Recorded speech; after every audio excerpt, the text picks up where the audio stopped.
14th chapter, verse 11 of Srimad Bhagavatam, Lord Brahma says, My dear Lord, false ego, intelligence, mind, sky, air, fire, water, and earth are the material ingredients of this universe, which can be compared to a gigantic pot. In that gigantic, oh, you read, the original source of all incarnations, this is number 58. Jayadev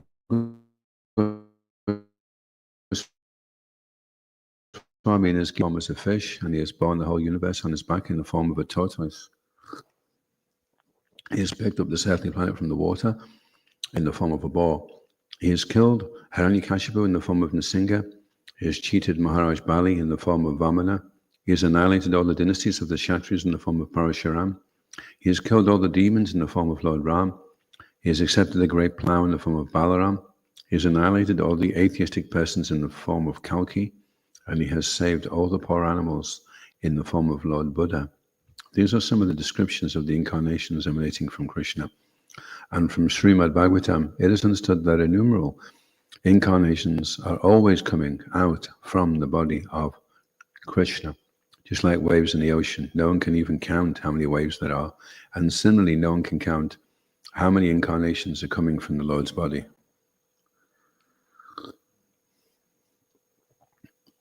So that's one of Krishna's qualities, that all the incarnations are coming from him. Anyone know that verse, Ishvara Parama Krishna?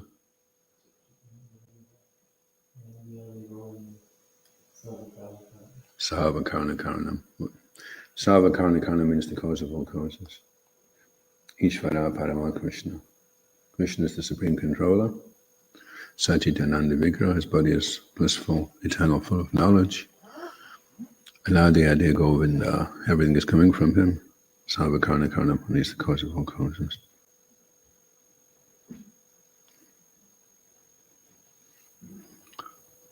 You just have to realize it.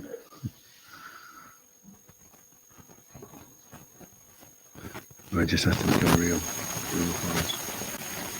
Om Namo Bhagavate Vasudevaya. Om Namo Bhagavate Vasudevaya. Om Namo Bhagavate Vasudevaya.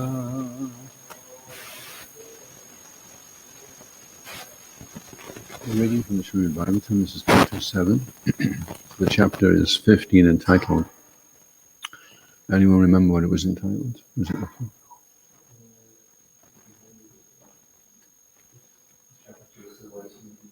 Instructions for civilized human beings.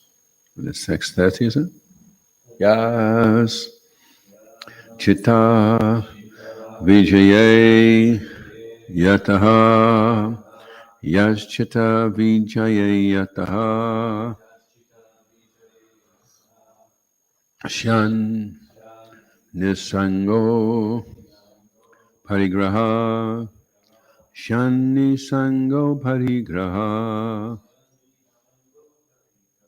Eko Vivikta Shalano Eko Vivikta Shalano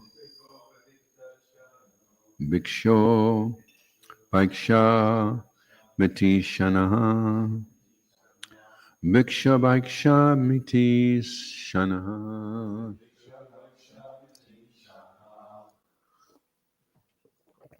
Yashita Vijaya Yatta Shanish Sango Parigraha Eko Vivikta Shalano Bhiksho Bhaiksha Mimitsana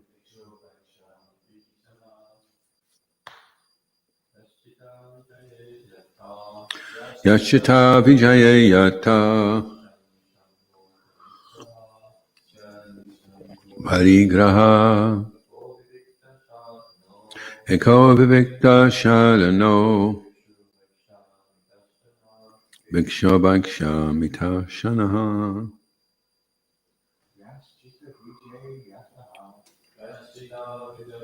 Yata Shan Shango Parigraha Eko Vivikta Shalano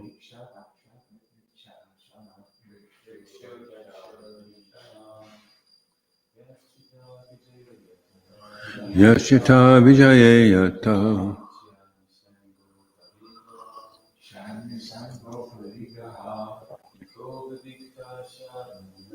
Eko Vivikta Sharano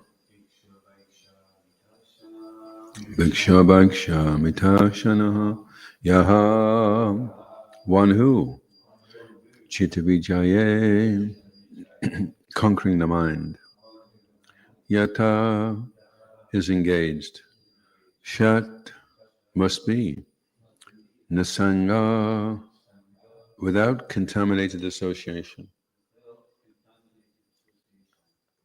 Aprigraha without being dependent on the family, Eka alone, Vivikta Sharana taking shelter of a solitary place,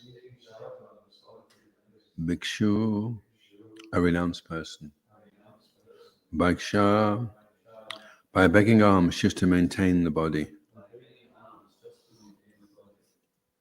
Mita Ashana frugal in eating. Translation: one who desires to conquer the mind must leave the company of his family and live in a solitary place, free from contaminated association. To maintain the body and soul together, he should beg as much as he needs for the bare necessities of life. Everyone still with us? Prabhupada Ki. This is the process for conquering the agitation of the mind. One is recommended to take leave of his family and live alone, maintaining body and soul together by begging alms and eating only as much as needed to keep himself alive. Without such a process, one cannot conquer lusty desires. Sannyas means accepting a life of begging, which makes one automatically very humble and meek and free from lusty desires. In this regard, the following verse appears in the Smriti literature. Dvan vahatasya gahashtyam dhyana bangadikaranam lakshayitva grihi spashtam sanyasad avicharayan. In this world of duality, family life is the cause that spoils one's spiritual life or meditation. Specifically, understanding this fact, one should accept the order of sannyas without hesitation. And that's from the Smriti literature. So there's Smriti, and what's the other one, Jayananda? There's Smriti, which means what is spoken by man, and then there's Shruti. And Shruti is what's spoken by Krishna. So Shruti, some parts of the Bhagavatam are Smriti, where the devotees are saying their prayers, and some parts are Shruti, where Krishna is directly speaking. Bhagavad Gita is mainly Shruti. So Smriti.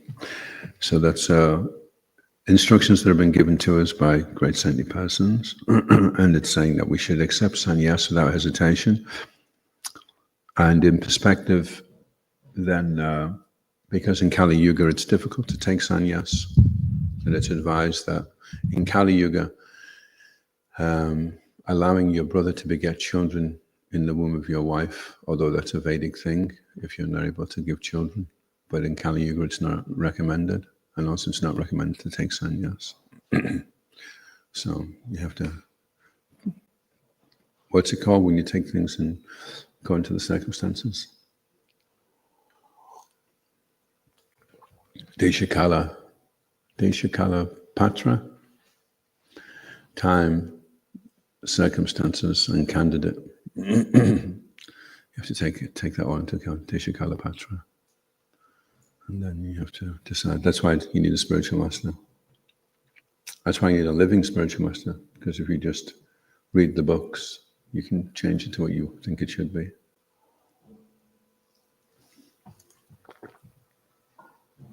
What suits you?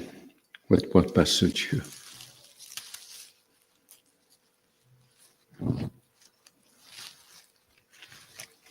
I'll just take this off so it doesn't go everywhere. As it already is. So I just thought it was interesting in the translation. It says that one should desire to conquer the mind leave the company of the family, go to a solitary place, and just live real simple. So people have a tendency to do that anyway. They go backpacking and they just go off, and there's nobody with them. They just get back to nature, and they find a cave or they have a little tent. They just pitch the tent wherever they are that night, and then the day they just try to make a little fire and cook some things, and then they just depend on finding something for the next day. And then life becomes very simple, simplified. So everyone desires to do that. That's why they go for their holidays, and they go for breaks, and they go walking off. But then they, after a while, they start missing all the amenities, and they want to come back. But at least it helps them to appreciate a little bit more, rather than just taking it all for granted. So this is the process for conquering the mind. Leave the family. Just maintain soul and body and soul. And then Srila Prabhupada, he doesn't really qualify it in terms of today's terms. He just explains the verse according to what the verse is saying and leaves it at that. And then it's left for the devotees to say that is one standard, but according to time and circumstance, we apply this more practical application.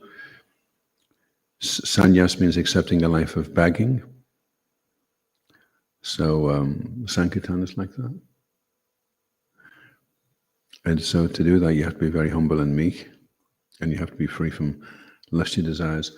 Why do you have to be free from lusty desires to beg effectively?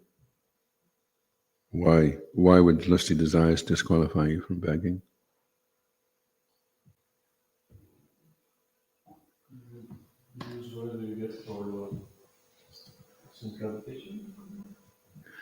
Yeah, and why would that disturb the process of begging?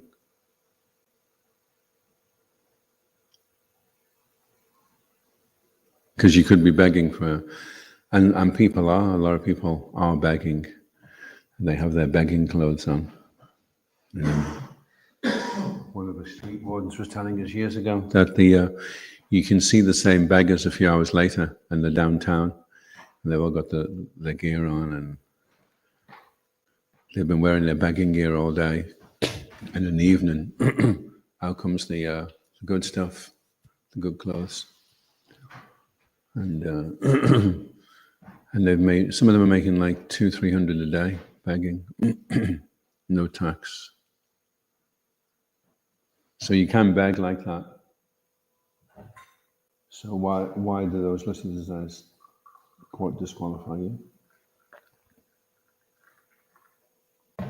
Well, what I'm trying to get at is when people can sense that you're asking them for something and it's for yourself, then the way that they can tell is by how you get upset when you don't get it. So if you're on Sankirtan and you're distributing books and you spend some time with the person, and then the person decides he doesn't want to take the book, then you can get upset, and then the person realizes, oh, this person's quite attached. Maybe he's not just doing it for some altruistic purpose. Yeah, he's maybe got a bit of a desire in there for himself. So I was just as well not to, Whereas the same person, if you say, yeah, no problem, have a nice day, then he's thinking, oh wow, that guy was actually bona fide because he was not disturbed in the slightest. So I don't think it's going for him. So I think the next time he stops me, I'll probably help him because he's passed the test of genuineness. What do you think, Jayananda?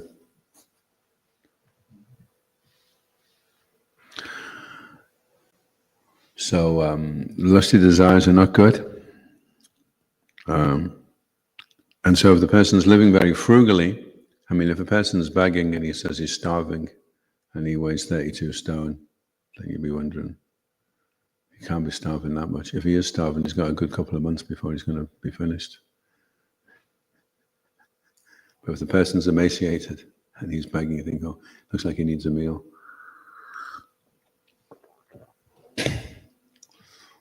They brought a film out called Slumdog Millionaire, and it gave a glimpse. The rest of the world got a glimpse into what it's like in Bombay, how the kids beg and what they do to the kids, so that they do beg. And so there was a bit of an outcry. So they decided they wanted to get their act together, and they built all these little shelters for all the homeless people. But the homeless people rented them out and stayed homeless so they could get some extra income, because they were already used to living out on the street anyway. And now they had this shelter, so they could rent it out and then use that for revenue, you know. What do you think of that, China? Yeah, it seems pretty reasonable, that one. Yeah, I think so, yeah. Sorry, it's reasonable. Pretty reasonable, pretty ingenious of the people who call. It's not so reasonable though, isn't it? In one sense, because you're trying to help somebody and then they're exploiting it. And the whole idea was they were going to try and clean the situation up for them. And they're refusing, you know. It's like giving somebody money on the street. It's charity in the mode of ignorance, because they just take it and waste it. So whatever income they're generating by doing that, what are they going to spend it on? On more substances, which is going to be detrimental to them. So then it exasperates people. They're thinking, we're trying to help people. Like, if you can go down to the doctor and prove that you're an alcoholic, then they give you an extra, it used to be an extra £30 a week. So that's, I don't know what the logic there is, that, oh, well, if he's drinking, it must be an expensive habit, so he needs extra money for it. So that's charity in the mode of ignorance. It doesn't help the person, it actually makes the person worse. The last thing he needs is money. You maybe give him some potatoes and a cooker or something, or a bag of rice, and at least he'll be. When we were in South Africa years ago, we went over to stay at the temple for a few weeks, and I found out there's a drink that the government have. It's got maize in it, and it's very, very cheap, but it's alcoholic. And the average person there, when they get their wages, they spend it all. They get it Friday night, and by Monday they've got no money. And they've got to try and survive till they get paid. And so they're suffering from malnutrition. So because they figured out that most of it was going on alcohol, they made this drink the cheapest alcoholic drink you can get, and they put maize in it, so that at least when they're drinking it, they're getting some nutrition.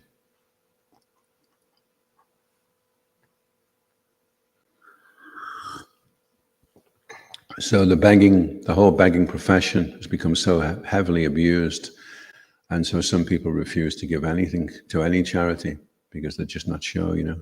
If they can physically do it themselves, cook some food and give it to people, then they're okay with that. Or otherwise, they won't give, you know. Thank you. This is very interesting, Prabhu. I was just reflecting on what you were saying, and even a lot of organised charities, the money isn't even going to the stated causes. It's going to the large salaries of the CEOs, which is also being wasted. And even the charities themselves, it's a form of conspicuous compassion, where people are seen to be doing something right. They can put their mind at rest rather than making the required changes. Yeah. And even the beggars, if you were to give them food or something, they might even sell that, or like, you know, try and turn that to alcohol. So sometimes I feel that maybe charity is not the actual answer we're looking for. Yeah, in the Vedic system, the Shudra was never given money. They were given food and accommodation, maybe some very basic education. And the Shudras were okay with that because they wouldn't spend it. They wouldn't spend it on intoxication and sex life. So they were getting nice food every day, nice clothes. Everything was great. Whereas if you give a Vaishya money, then the Vaishya will know how to invest that. And when you see the Vaishya a few months later, he'll have more than he had when you gave it him, because he knows how to do that, how to generate income. And the Kshatriya, if there's war, They say in Vietnam, they were just young kids, and a lot of them, when they were dying, they were calling for their mummy. And they were high on all kinds of things, you know, and they reckon more got killed from their own bullets than from the enemy.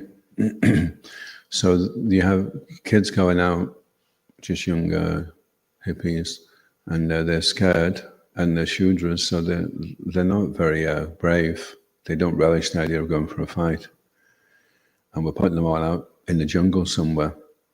And, you know, nobody really wins in a war like that.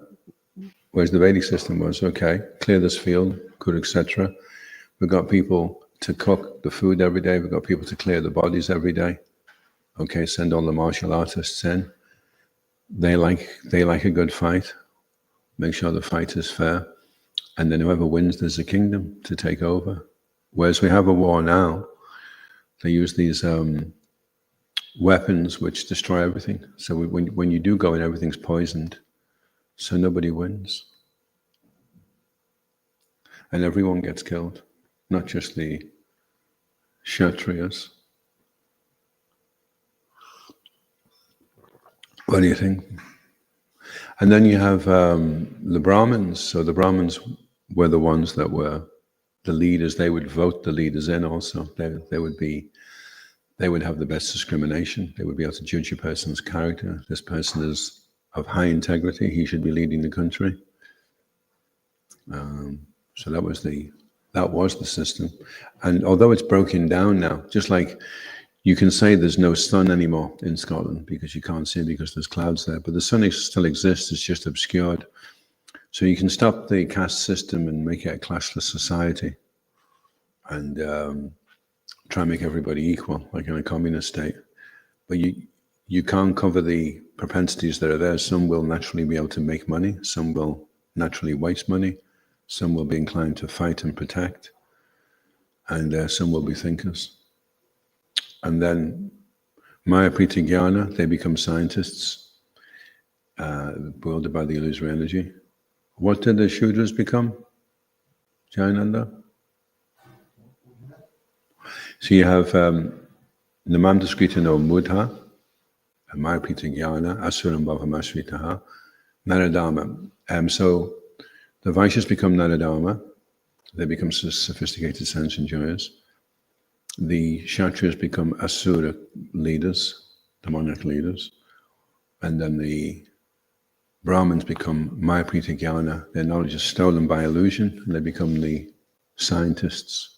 They're very intelligent, but instead of using their intelligence to help the fellow man, they use intelligence to make nuclear bombs.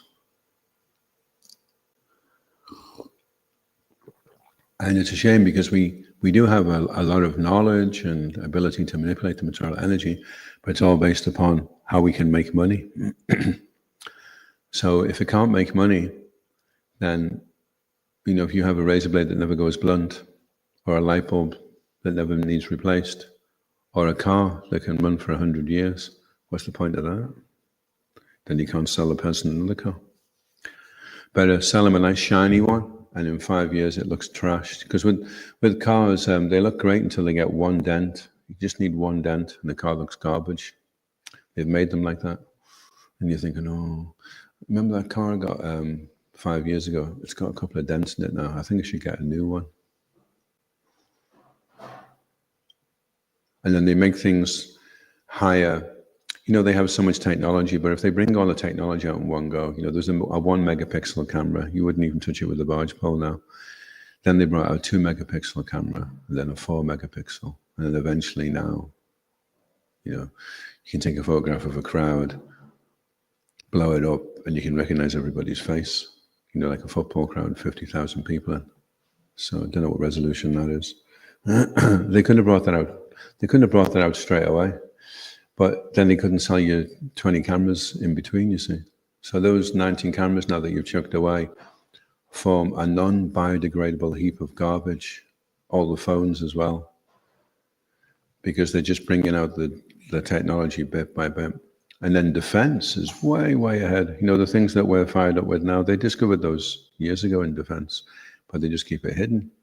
So goodness knows what they've got now, in terms of drones and face recognition and heat-seeking missiles, and they can make a person's phone so that it blows up. So you're just walking along having a conversation, they decide, no, we want to finish him off. Next minute, that's it, he's gone. So all that knowledge, all that intelligence could have been used to, make parks with nice arrangements of flowers and herbs in the parks and fruit-bearing trees on every corner, so that there's plenty of food for everybody and plenty of nice medicine that people can access. Beautiful gardens. Can you imagine the money that's been wasted? It used to be, I remember seeing this poster once with a family with a shopping trolley, and it had a bomb in it. And it said, and this was back in the early 80s, it said that an average family spends £22 on defense because of all the tax. That's where it all goes, So you can imagine all that money, if it was being used to, make places of education, beautiful libraries, lakes erected with parks and walkways and swans, and people would be like, if you ever go to places where the countryside's nice, the people are always a lot more chilled out. I remember when I was in Nepal, the countryside is strikingly beautiful. The people are really chilled out because they're living in a postcard. So they're happy,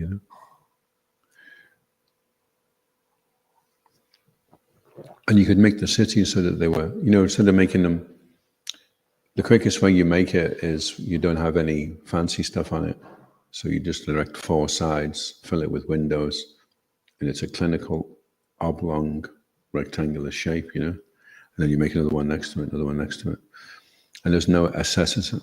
It's not aesthetic at all. And if you look at the ancient buildings, they've carved gargoyles onto it, holding things up, and beautiful ladies, and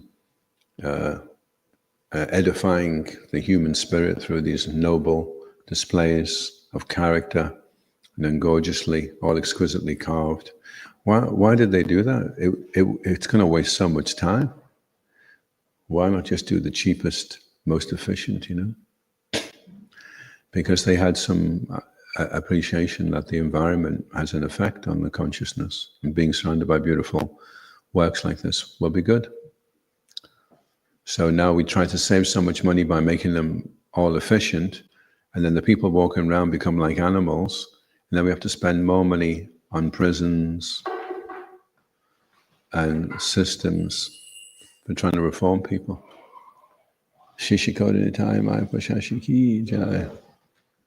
Because people become victims of the circumstances, and the environment is so harsh. Then they make high-rise flats and cram everybody in like chickens in their little hutches. And they just pay their rent, buy their stuff, buy their electricity, and they're just like a harvest crop. And as soon as it's not financially viable, just drop a bomb on it and we'll just start again then, Like they did in Kuwait. They blew it all up and then they went back and said, do you want us to build some bridges for you? So they made money selling bombs, and then they made money making the bridges that the bombs had broken. Such a waste of time. It's actually, and time is the most valuable commodity of all the things we have at our disposal. Money, resources, these are all important, but time is the most valuable.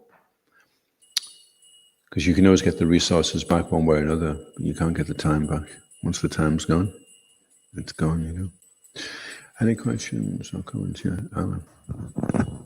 Yes. Thank you, Prabhu. It's very interesting. Could you clarify again? I didn't quite catch what you said. You said Brahmas become these scientists, Kshatriyas become demonic rulers, Vaishyas become sophisticated sense enjoyers. What do Shudras become? Shudras become mudhas, gross sense enjoyers. The man just speaking of mudha, Krishna explains 4 types of people. 7 chapters, isn't it? 4 types of people that surrender to him. You know the 4 types? What are they? Is the curious, the searching for the absolute, the searching for wealth, and there's one wants to know the absolute truth. And the distressed. So they're the four types. And then the four types that never surrender are the those that are grossly foolish, those whose knowledge has been stolen by illusion, those who partake of the atheistic nature of demons, and those who are sophisticated, sense enjoyers. That's in the seventh chapter. Mudha. So Mudha is is what most of the people are, because most people are Shudras. And the Shudra, if the Shudra can have some sense gratification every day, then he's happy. He doesn't need anything else, doesn't worry about too much else, just tries to get from Namam Daskrita no Buddha at 7:15. Prapajante Naradama, Maya Prita Jnana, Asaram Bhavamashvita. Those miscreants who are grossly foolish, who are lowest amongst mankind, whose knowledge is stolen by illusion, and who partake of the atheistic nature of demons, do not surrender unto me. So the distinction between the grossly foolish and those who are lowest amongst mankind is the grossly foolish, they fantasize about what they would like to do if they had the money. Whereas the lowest among mankind, the Naradamas, they have the money, so they can do it. The Shudras can only imagine what it would be like if they had the money. But then if they become clever at making the money, and in Kali Yuga, that's not a good combination. Lots of money. And an uneducated, uncultured person is going to get himself into a lot of trouble, So they become the lowest of mankind because they perform more sinful activities. So you have somebody, they become a famous footballer, a famous pop star, famous movie star, and then you give them all this money, hundreds of millions of pounds, and then they really get themselves into trouble, And then you find out later on, like there was one singer, he died, he was only like 40. And when he died, they said his bloodstream, they say he had the outside body of a 40-year-old and the inside body of an 80-year-old. And he had a cocktail of 22 different drugs in his blood. Whole combination of things, and it just destroyed him. So then they become the lowest of mankind, because they've got all this facility, and they just completely abuse it. Any other questions or comments?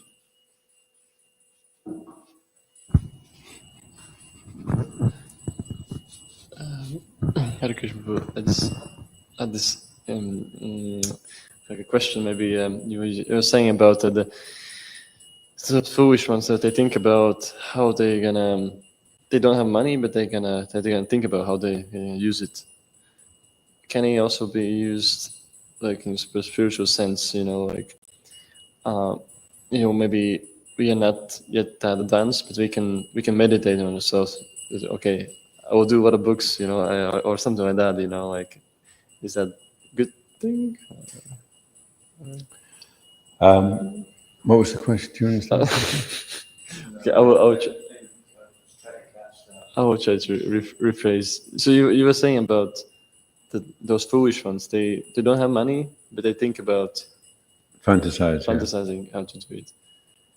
Maybe we, as devotees for the initial stages, we don't have maybe that ability to do things, some certain things, but we can meditate, Desire to become better. Yeah.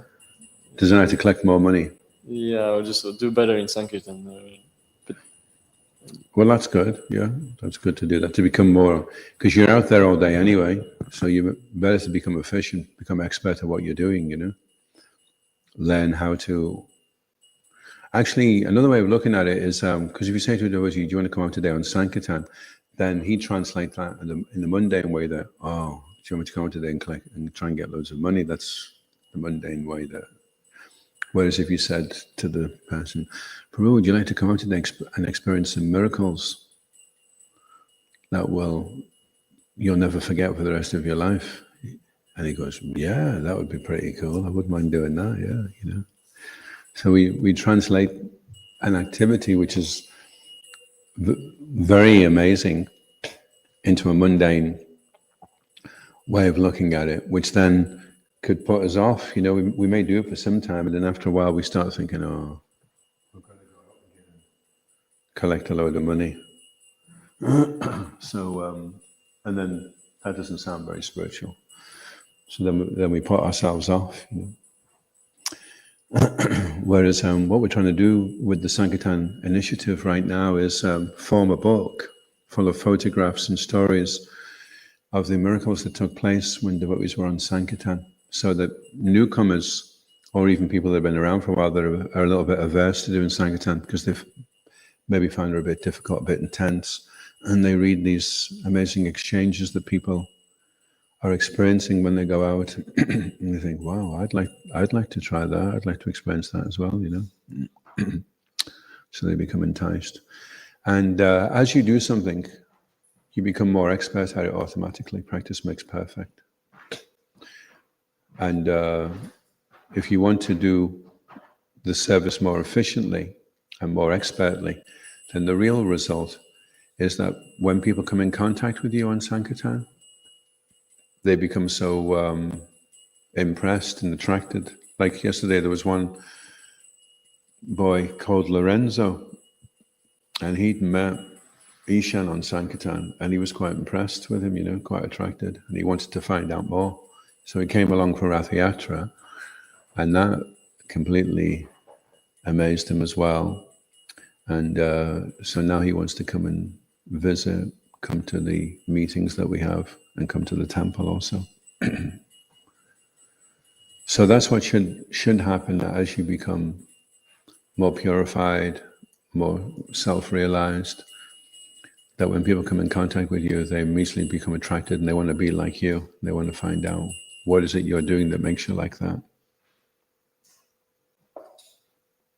And that will reflect in being able to distribute more books and engage more Lakshmi.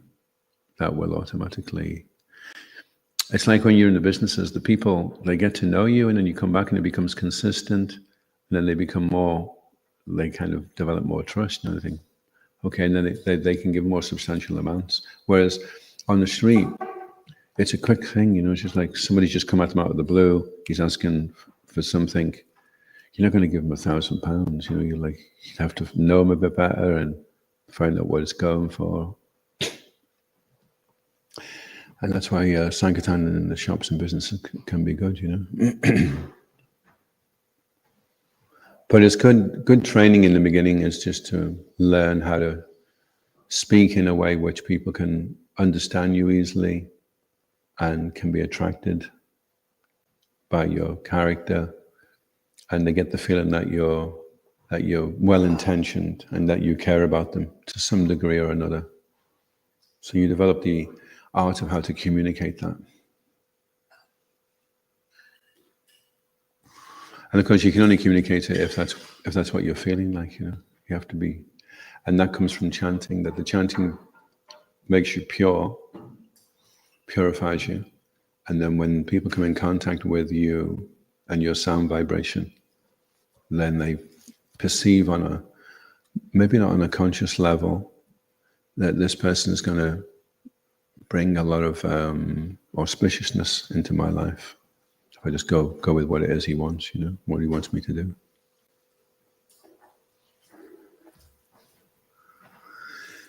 And the trick, the whole trick in spiritual life is hearing. Krishna says it, Nasroshishi Vilankshasi. Says if you don't hear, you'll be lost. And it's for everything. All your exchanges with other devotees is based upon how well you can hear. And your ability to engage people based upon your ability. Because if you can hear nicely, you can hear the emotions and the feelings behind the words that they're saying. So you connect with them on a deeper level.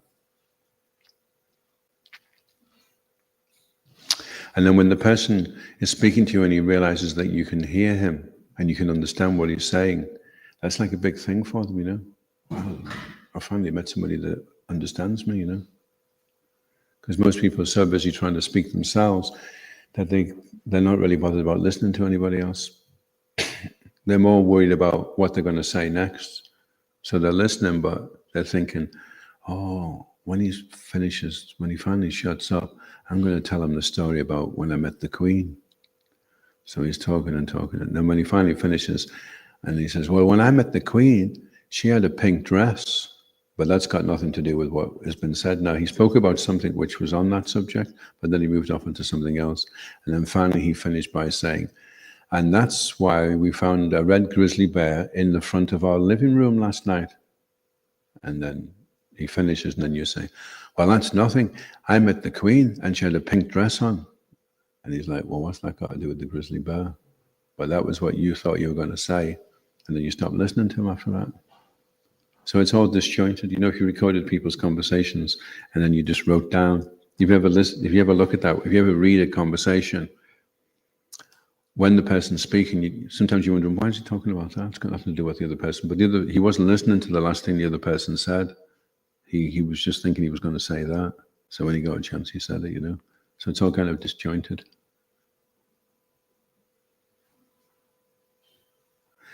And so if your japa is good, then it means that you're attentive to sound vibration.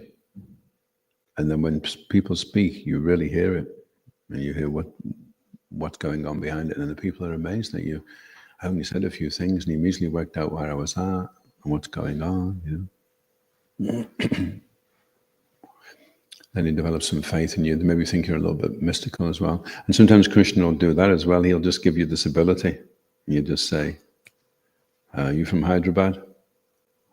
Or are you a nurse?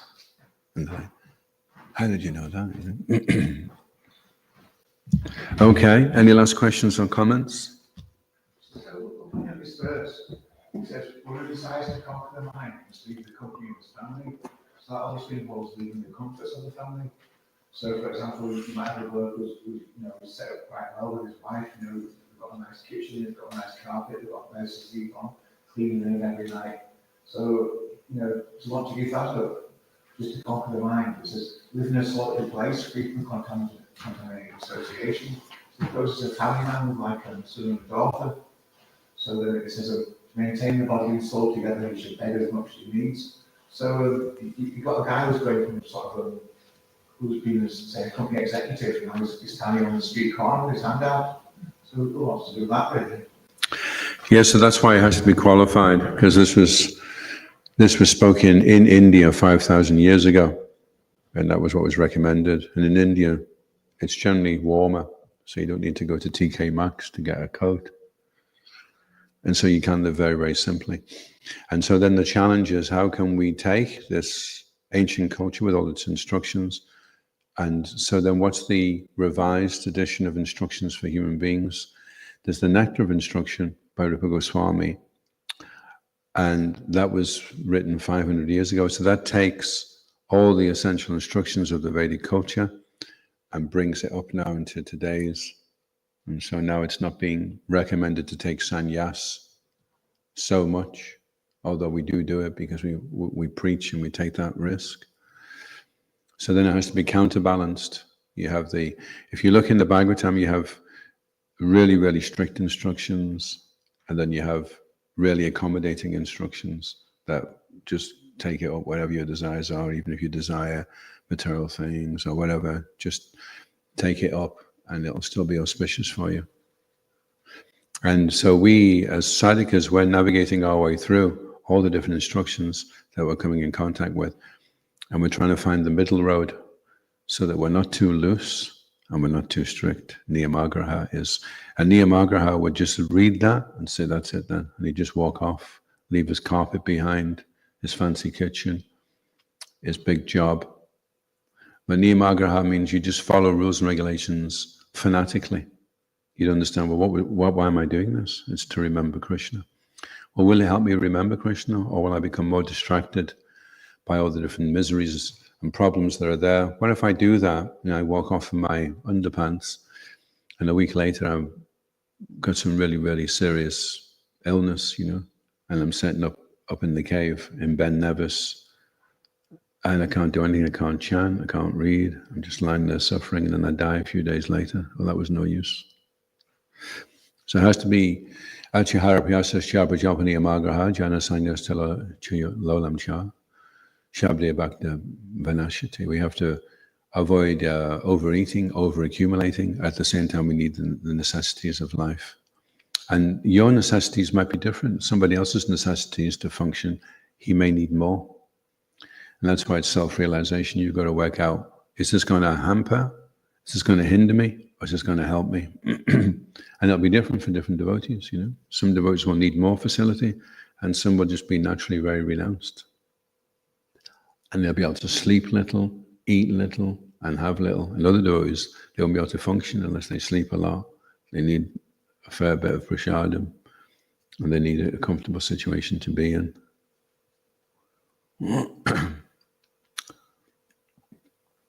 ISKCON Guru Vrinda ki, Srila Prabhupada ki, Gaura Premanandi. All of you, ki jai.